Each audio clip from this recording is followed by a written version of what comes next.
嚟過咁多次長野，最靚係今次遍地金黃色嘅稻米。呢座山係護隱山，長野縣北部。呢座高原嘅森林內有5座神社，最出名嘅係奧社同九龍頭社。由入口步行40分鐘，2公里嘅參拜道。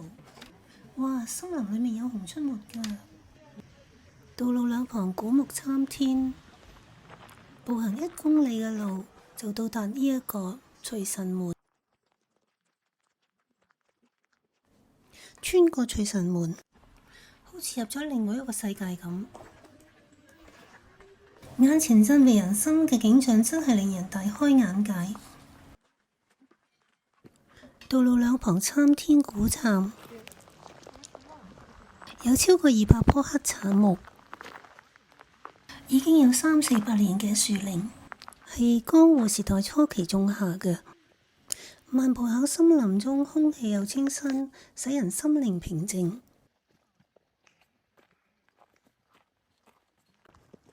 有一種寧靜同埋神秘嘅感覺，吸引住大批嘅信徒同埋遊客。遊客可以享受大自然嘅美景。護隱山係神道教日本人嘅宗教聖地，亦都係江戶時代忍者嘅避難所之一。嗰啲忍者經常喺呢度隱藏，避開追捕。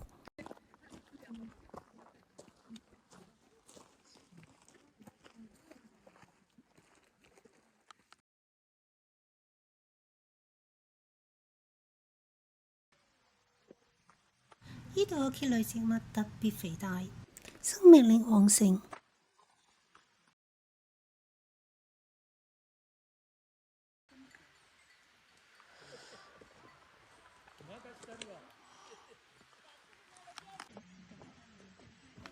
要爬大約1000級嘅樓梯，斜路上山。呢段樓梯路穿越森林，景色好靚，係去奧社嘅必經之路。哎呀，轉晒氣啦，終於嚟到啦！用一啲清泉流出嚟嘅水洗下隻手，夏天好涼快。呢一個係九頭龍社，農民喺呢度求落雨。奧社係祈求健康、力量、勝利同埋保護。呢度唔揸車都可以坐巴士嚟㗎。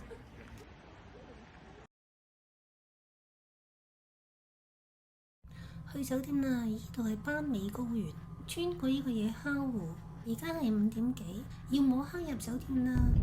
穿過一個森林，再經過一個湖，呢個小村落好隱蔽啊！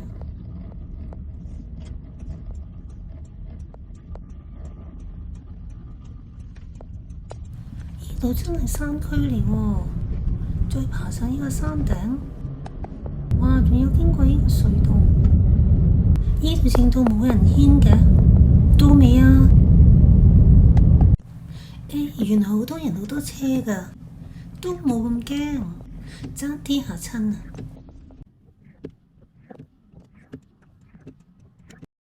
！Morning，間房望到斑尾滑雪場，好靚。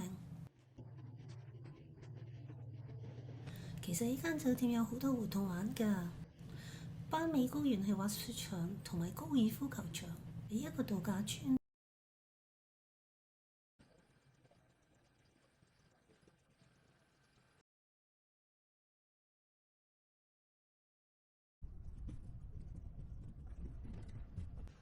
呢度係野烤湖，哇！呢度真係好似人間仙境、世外桃源咁啊！呢度半山小村有10幾戶人家，係面向一個湖生活，矮山環繞，寧靜自耕自足，係好多人嘅嚮往嘅。我哋沿途經過呢個野狗湖，我哋發現咗呢個世外桃源，因為呢個小小嘅山谷裏面係有10幾戶人家，好靚好靚，好寧靜。稻米嘅收成季節啦，咁佢哋將啲稻米懸掛喺呢度曬晒咗之後，佢哋就去拎去精米機度打，打咗成係糙米啊，或者係白米啊，就送俾啲親朋戚友。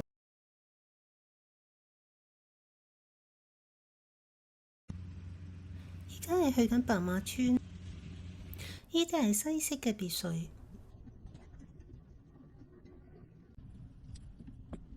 長野縣係高原地區，高原就係海拔高，地勢平坦，通常都係被群山環繞嘅。向白馬村進發啦，鄉間嘅小路好寧靜。哇！突然眼前一亮，出現吉卜力嘅童話世界。哇！呢度真係好靚啊，好夢幻啊！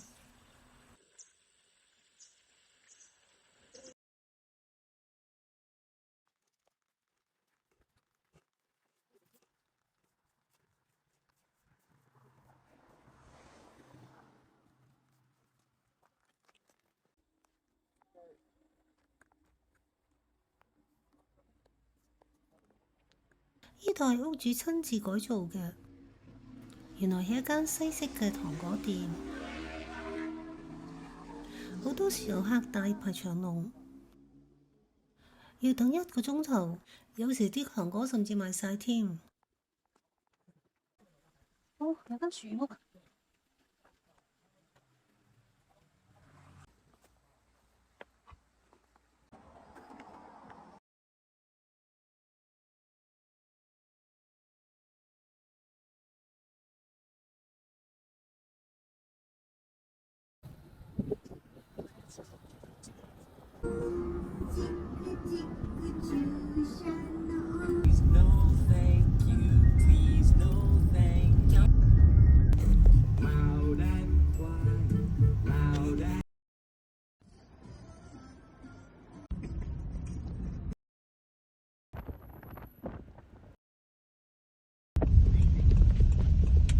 呢度就係纜車站，搭上白馬岩岳嘅。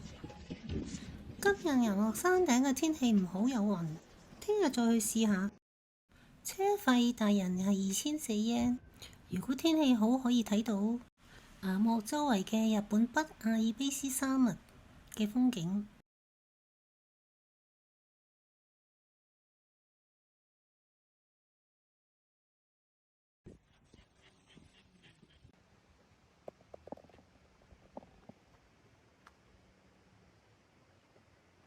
喺白馬村呢度食午餐先，呢條村好靚。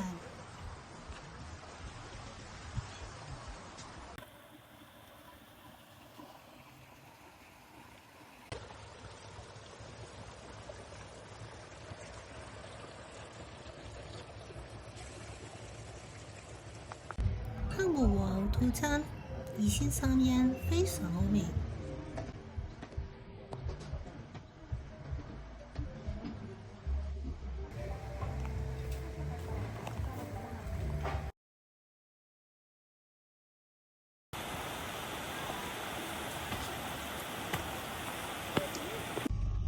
呢度係白馬車站，開車3分鐘，步行要15分鐘到大出公園。呢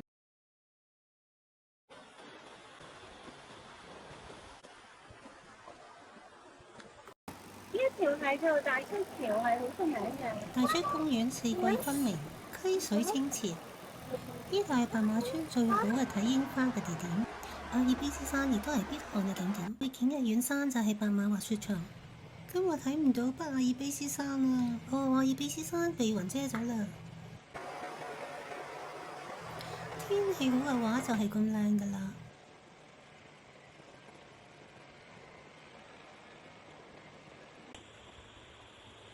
呢度周圍都有啲牌，因為有紅竹木㗎，佢叫啲人咧帶住啲啷啷嚇跑佢哋。我哋應該之後快啲走啦，唔敢錯入啦。呢個牌寫住後面就有營養出現㗎啦，要快啲走。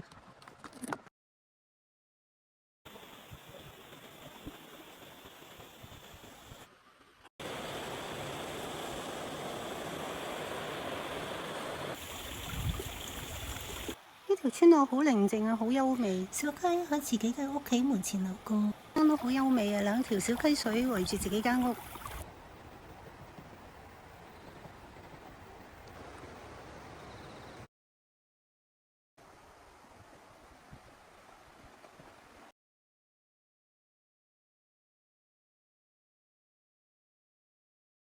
而家喺2000米高嘅雲層上面行啊！